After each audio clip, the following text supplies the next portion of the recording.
मैं अकेला ही चला था जनाबे मंजिल, लोग मिलते गए और कारवां बनता गया। नमस्कार, महोबा न्यूज बुंदेलखंड में आप सभी का स्वागत है। मैं हूं आपके साथ सुमित तिवारी। आज हमारी इस खास पेशकश में बुंदेलखंड की ऐसी शख्सियत हमारे साथ में है जिन्होंने 27 फरवरी का दिन, पहले मैं ये बता देना चाहता हूं, 27 फरवरी का दिन बुंदेलखंड के हर उस व्यक्ति के लिए गौरव का दिन था, क्योंकि बुंदेलखंड की बेटी यहां से सुप्रीम कोर्ट बार एसोसिएशन का उस दिन उसने चुनाव लड़ा भी और चुनाव जीता भी। खास मुलाकात में हमारे साथ में सीमा पटनाहा जी हैं। सबसे पहले महोबा न्यूज बुंदेलखंड में आपका स्वागत है। आप लोगों का सभी का धन्यवाद। और मैं सौभाग्यशाली हूँ इस पावन भूमि में मुझे आने का और रहने का अवसर मिला। और मैं महोबा वासियों को और सभी किसानों को एक बात बधाई देना चाहती हूँ। और क्योंकि बहुत सारी जो सरकार ने या कहीं न्यायालय के मतलब जो ऑर्डर्स थे उनके पक्ष में आए, तो मैं सभी किसानों को, महोबा वासियों को धन्यवाद देना चाहती हूँ और उन्हें बधाई देना चाहती हूँ। सवालों का सिलसिला जारी करने से पहले सबसे पहले मैं जानना चाहता हूँ, क्योंकि देखिए बुंदेलखंड से बहुत सारे अधिवक्ता सुप्रीम कोर्ट में हैं। जी जी जी। पर बार काउंसलिंग में आज तक किसी ने हिस्सा नहीं लिया, पार्ट नहीं लिया। आप पहली बार वहां पर चुनाव लड़ी और लड़ने के बाद आप जीती भी, तो कैसे ख्यालात आया कि आपको इलेक्शन लड़ना है वहां पर? आपने एकदम सही कहा कि ये चूंकि सुप्रीम कोर्ट जो बार एसोसिएशन है वो देश का सबसे बड़ा बार एसोसिएशन है। और वहाँ पे अपनी एक दिल्ली जैसे शहर में जहाँ पे एक बहुत बड़ी स्ट्रॉन्ग लॉबी है, उसमें अपने ब्रेक करके उस लॉबी में अपनी जगह स्थापित करना बहुत चैलेंज है। हालांकि बुंदेलखंड से भी कई एडवोकेट हैं, मैं भी उन्हें जानती हूँ। मगर सुप्रीम कोर्ट बार एसोसिएशन का इलेक्शन लड़ने का ख्याल इस प्रकार से आया कि जब मैं देखती थी कि हमारे क्षेत्र से कोई प्रतिनिधित्व नहीं है, किसी मतलब एडवोकेट हैं, लोग जानते नहीं बुंदेलखंड क्या है। जब भी मैं बुंदेलखंड की बात करती थी तो लोग कहते थे अशिक्षित, गरीबों का से आज भी कहते हैं। तो बड़ा दुख होता था मुझे लगता था कि नहीं, ऐसा नहीं होना चाहिए। हमें हमारे बुंदेलखंड को भी लोग शिक्षित, पढ़े लिखे और प्रगतिशील बुंदेलखंड के नाम से लोग जाने। तो फिर मुझे ख्याल आया कि जब सब हर क्षेत्र का, हर स्टेट का रिप्रेजेंटेशन होता है, तो क्यों ना बुंदेलखंड का रिप्रेजेंटेशन बार एसोसिएशन में होना चाहिए। तो ऐसे ही लोग मिलते गए, जैसे आपने कहा, लोग मिलते गए और कारवां बनता गया। तो इसी प्रकार से फिर मैंने डिसाइड किया और ये सब बुंदेलखंड वासियों का, स्पेशली महोबा वासियों का धन्यवाद कहूँगी। उनकी ब्लेसिंग से, आशीर्वाद से आज मैं एग्जीक्यूटिव मेंबर हूँ supreme court bar association. Shiva ji, बात की जाए बुंदेलखंड क्षेत्र, वैसे सभी लोग, आपने भी वही कहा है कि पिछड़ा क्षेत्र है बहुत। आप एक महिला भी हैं साथ में। जी जी जी। तो कैसा सफर रहा आपका यहाँ से आज, क्योंकि जिस पोजीशन पर आप हैं वो वाकई लोगों के लिए, यहाँ की बेटियों के लिए, माताओं के लिए और हम सबके लिए कह सकते हैं, सबके लिए गर्व की बात है। तो कैसे सफर की आपकी शुरुआत हुई और कैसे आप इस मुकाम तक पहुंची? ये सफर एक ऐसा होता है जब आप सपने देखते हो। मैं चंद पंक्तियां कहना चाहूंगी। जब कठिन कर्म पगडंडी पर राही का मन उन्मन होगा, तब सब सपने मिट जाएंगे, कर्तव्य मार्ग सन्मुख होगा। तब पल भर पर असमंजस में तू भटक न जाना, पथिक कहीं तू बढ़ते जाना, बढ़ते जाना, बढ़ते जाना। तो जब आप राह चुनते हैं ना, तो उसमें बहुत सारी विडंबना, बहुत सारी परेशानियां, कठिनाइयां आती हैं। तो जीवन में हमें उन कठिनाइयों से नहीं घबराना चाहिए। हमें सिर्फ अपना मोटिव और अपना जो एम है उस पर फोकस करना चाहिए।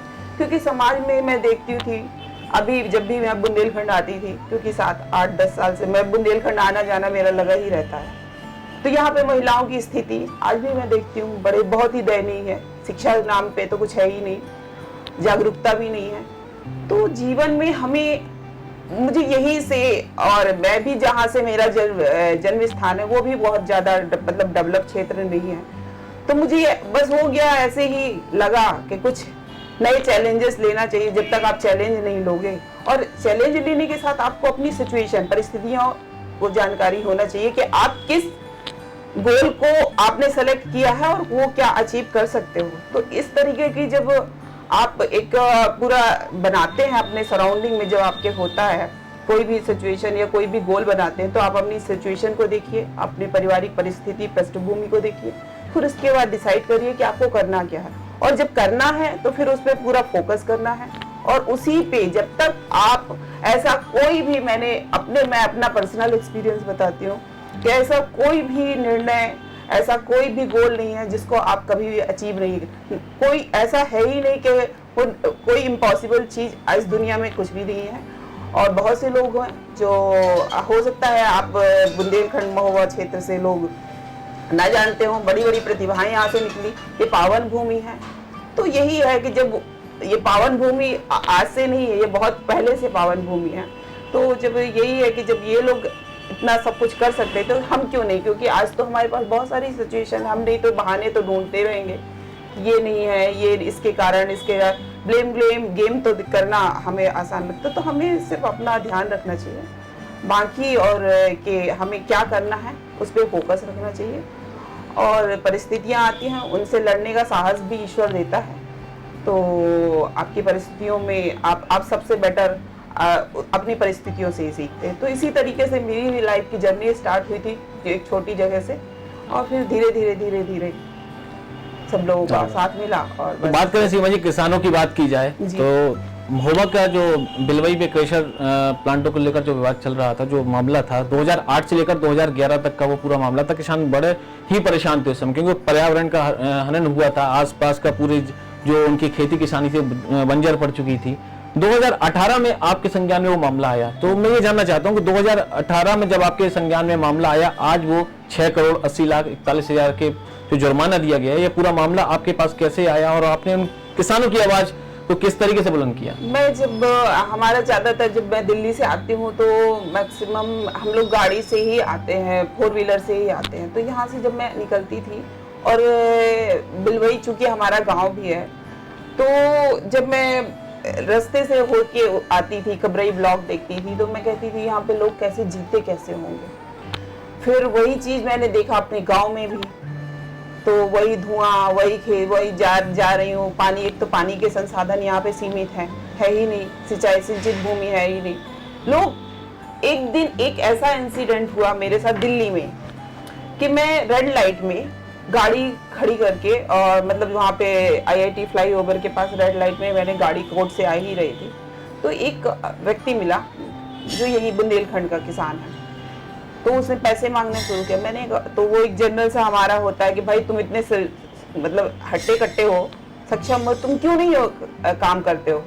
तो बोला कि मेरे पास 2.5 बीघा जमीन है, परंतु मेरे पास संसाधन नहीं है, और अगर मैं करना भी चाहूँ तो भी नहीं करना। तो फिर मैंने उससे रीजन पूछा, तो बोला, उसने बताया कि वो मेरी लैंड जो है अभी वो बैरन लैंड में कन्वर्ट हो गई है, क्योंकि जो इस स्टोन क्रशर के कारण जो डस्ट निकलती है, तो उससे अब उपजाऊ भूमि बंजर हो गई है, और उससे अब हमारे पास कोई असमर्थ है कि हम उनसे लड़ पाए। तो फिर मैं यहाँ पे आई, मैंने उस मामले को संज्ञान में लिया कि क्या ये ऐसा सही है। तो दुर्भाग्यपूर्ण था कि 2008 से ही लोग लड़ रहे थे, और कभी भी प्रशासन, बहुत सारी गवर्नमेंट सब आते जाते रहे, शासन प्रशासनिक अधिकारी भी आते जाए, कभी उसको कुछ इनिशिएटिव लिया नहीं उन लोगों ने। फिर मैंने उस मामले को देखा, मैंने कहा कि वो बिल्कुल मतलब ठंडे बस्ते में ही पड़ा था। फिर उसके बाद मैंने उस मामले को संज्ञान में लेके, और फिर उसको नेशनल ग्रीन ट्रिब्यूनल जो नई दिल्ली में है, वहाँ पे उस मामले के ऊपर परस्यू किया, और फिर रिजल्ट आप लोगों के सामने ही है। तो उसके बाद फिर आपकी क्या किसानों से बातचीत हुई, या वो क्या मेरी मतलब कहना चाहिए किसान, जो मेरी सभी किसानों से बात हुई, वो बहुत खुश है। और न सिर्फ एक किसान खुश है, यहाँ का हर किसान खुश है उस निर्णय से, क्योंकि आपकी जीत तभी सुनिश्चित हो जाती है जब आप किसी बुराई के खिलाफ आवाज उठाते हैं। उसी दिन आपकी जीत, पहली जीत तो उसी दिन शुरू होती है। तो हमें हमेशा ये याद रखना चाहिए। तो वही हमारे किसानों का था, जिस दिन भी ये केस NGT में फाइल हुआ था, नोटिस हुआ था, उसी दिन उनकी जीत सुनिश्चित होगी। एटलीस्ट कम से कम हमने किसी गलत काम के खिलाफ आवाज तो उठाई, हम माफियाओं के खिलाफ खड़े तो हुए, हम बुराई के खिलाफ खड़े तो हुए। क्योंकि अगर हम आज बुराई के खिलाफ हम नहीं लड़ेंगे तो वो बुराई हमें ही आने वाले भविष्य में हमें ही डंप कर देगी। तो सबसे बड़ी जीत वही हो जाती है, आपका एक कदम ही है वो एक बड़ी जीत के बराबर होता है। ये निर्णय तो अभी बाद में आया, तो उसी दिन मुझे लग गया था कि नहीं इनका कुछ होगा। तो अभी सभी सारे किसान महोबा जिले के जितने भी हैं, पूरे इवन बुंदेलखंड के, उन्हें कहना चाहिए एक कहना चाहिए एक रोशनी, एक किरण मिल गई कि हाँ, हम अगर ये कर सकते तो हम भी कर सकते हैं इनके खिलाफ। तो मेरे पास बहुत सारे किसान आते हैं कि ऐसी ऐसी परेशानियां हैं और आप कृपया, तो मैंने उनको आश्वासन दिया है कि जो भी होगा मैं पूरा सहयोग करूंगी। तो ये आगे बात की जाए कि आप मध्य प्रदेश की राजकीय अधिवक्ता भी हैं, जी, जी। साथ में आप international council justice juris London की मेंबर हाँ। भी हैं मानवाधिकार विभाग की। हाँ, सेक्रेटरी हूँ, सेक्रेटरी। तो उसमें भी आपने लगातार फॉरेन में भी आपने बहुत सारे केसेस में ऐसी स्टडीज किए हैं और हमेशा उस पर आप तत्पर रही हैं। तो इतनी सारी जब व्यस्ततम लाइफ इंसान की हो जाती है तो कैसे मैनेज होता है ये सारी चीजें? देखिए, जब आप क्योंकि एक महिला होने के नाते एक बहुत सारी जिम्मेदारियां भी रहती हैं इंसान के जीवन में, तो सारी चीजें कैसे हो पाती महिला हैं? अपने आप में ही एक शब्द है, जिम्मेदारी। उसे हर चीज मैनेज करना आता है।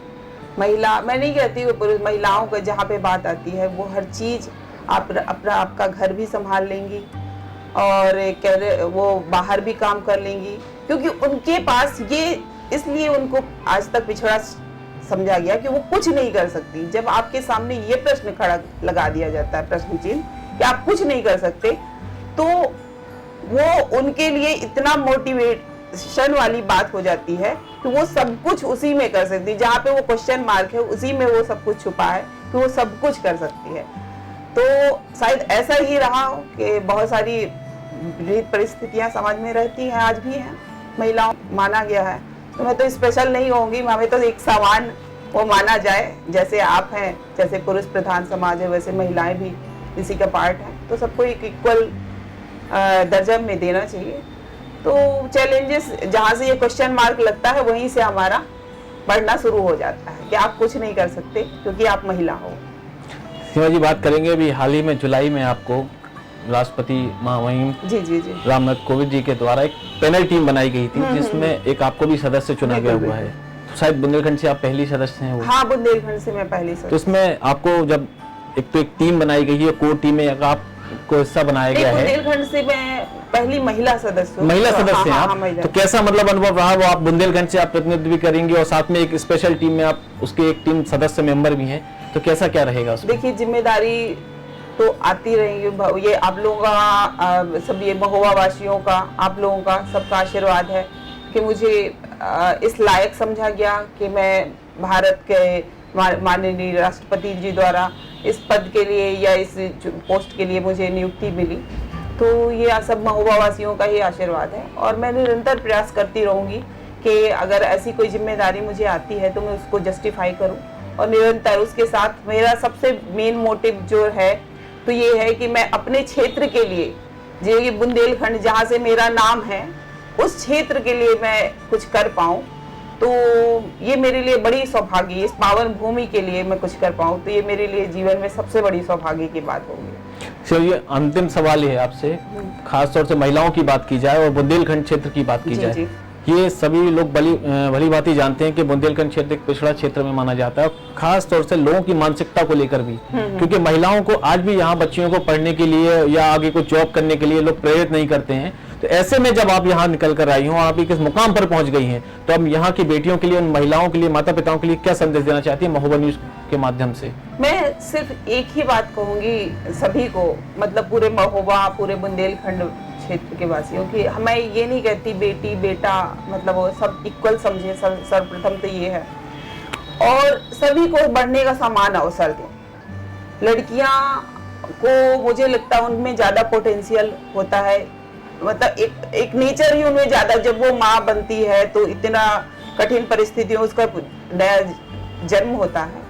तो जब प्रकृति ने उसे इतनी पावर दे रखी है, प्रकृति सृष्टि ने भी उसे पावर का ही रूप कहा है, एक नारी को शक्ति का रूप ही कहा है, तो उस पावर को पहचानिए और उसको इक्वल राइट दीजिए कि वो आगे बढ़ सके, वो आगे कुछ कर सके। क्योंकि समाज में, हमारे जैसे क्षेत्र में आज भी लड़कियों के साथ बहुत ही अन्याय होता है। उन्हें शिक्षा, मूलभूत चीजें नहीं मिल पाती हैं।